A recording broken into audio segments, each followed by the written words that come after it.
क्या सबसे पहले हुजूर सल्लल्लाहु अलैहि वसल्लम का नूर बनाया गया? क्या ये बात दुरुस्त है कि अल्लाह ताला ने सबसे पहले नबी सल्लल्लाहु अलैहि वसल्लम के नूर को बनाया और फिर उस नूर से कलम, लौहे महफूज और तमाम मखलूक़ात को पैदा किया? नौमान साहब इंडिया से। नहीं जी, ऐसी कोई मुसनद हदीस नहीं है, मनगढ़ंत रिवायात हैं इस बारे में। अव्वलु मा खलक़ल्लाहु नूरी, के सबसे पहले अल्लाह ने मेरे नूर को बनाया, ऐसी कोई ये हदीस है, रिवायत है, लेकिन सही हदीस नहीं है। बहुत ही मनगढ़ंत रिवायत है, बहुत शदीद ज़ौफ़ है इस रिवायत में।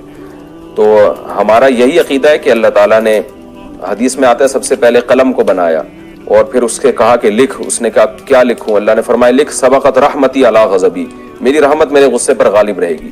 फिर लौहे महफूज के उस कलम से अल्लाह ने तकदीरें लिखी हैं, तो ये लौहे महफूज को पहले बनाया और नबी सल्लल्लाहु अलैहि वसल्लम को आदम अलैहिस्सलाम, इंसानों में सबसे पहले आदम अलैहिस्सलाम को बनाया मिट्टी से, फिर उनकी औलादों में अल्लाह ने नबी सल्लल्लाहु अलैहि वसल्लम को पैदा किया। तो ये एक साफ सुथरा अकीदा है इस्लाम का और इसमें पेचीदगियां ना पैदा की जाएं। अल्लाह रब्बुल आलमीन के महबूब अलैहिस्सलाम की बारगाह में जनाब जाबिर रज़ी अल्लाह ताला ने अर्ज़ की, या रसूल अल्लाह, अल्लाह ने सबसे पहले किसे बनाया? मुसन्नफ़ इब्न अबी शैबा की रिवायत है और इसके तमाम रावी सिक़ा हैं।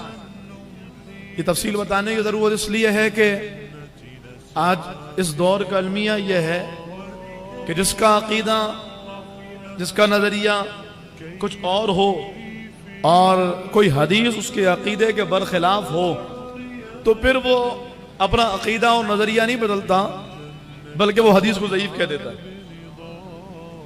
इस हदीस पाक के मुताल्लिक़ भी बाज़ लोगों ने शरारत की, जो मैं आगे बयान करने वाला हूँ। मुसन्नफ़ इब्न अबी शैबा की रिवायत है और उसके मुताल्लिक़ भी बाज़ लोगों ने शरारत की कि ये ज़ईफ़ हदीस है, बल्कि बाज़ तो बुग़्ज़ में इतना बड़े कि उनके पास अल्फाज नहीं मिल रहे थे कि वो इस हदीस को कौन से कमज़ोर तरीन लफ्ज़ से ताबीर करें।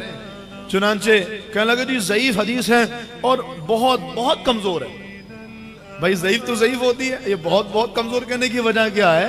ये असल में वो खुब से बातिन है, ये असल में दिल का वो कीना है, असल में वो अपनी अकीदा, अपना अकीदा और अपने नज़रिए और अपनी जो सोच है उसको ना बदलने की वजह का हदीस पाक के खिलाफ इतनी बड़ी अजीब गरीब जसारत कर दी जाती है।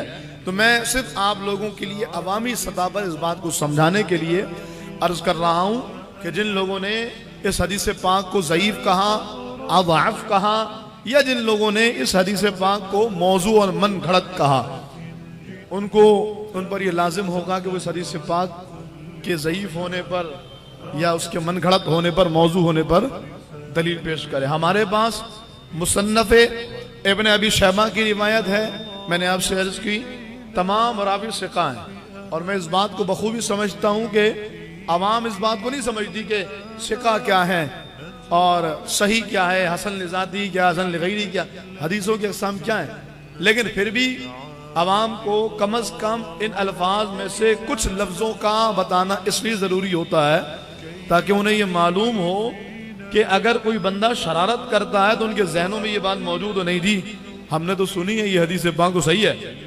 इसके तमाम रावी, वो कुछ कह रहे थे मौलाना साहब कि ऐसे हैं, मतलब तमाम रावी दुरुस्त हैं, लफ्ज़ इस्तेमाल होता है सिक़ा, सा क़ाफ हा, सिक़ा, तमाम रावी सिक़ा हैं।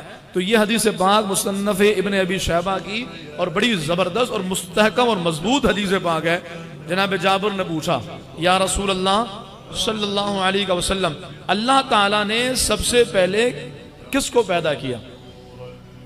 और एक रिवायत में है मता वजबत लकन नबुव्वा या रसूल अल्लाह। एक में ये पूछा सबसे पहले किससे पैदा किया, और एक में ये अर्ज करने लगे या रसूल अल्लाह, अल्लाह ताला ने सबसे पहले, अल्लाह ताला ने आपको नबूवत का बता फरमाई, आपको नबूवत का मकाम और मर्तबा नबूवत और शान नबूवत जो रब्बे कायनात ने दी है, या रसूल अल्लाह ये कब अता फरमाई है?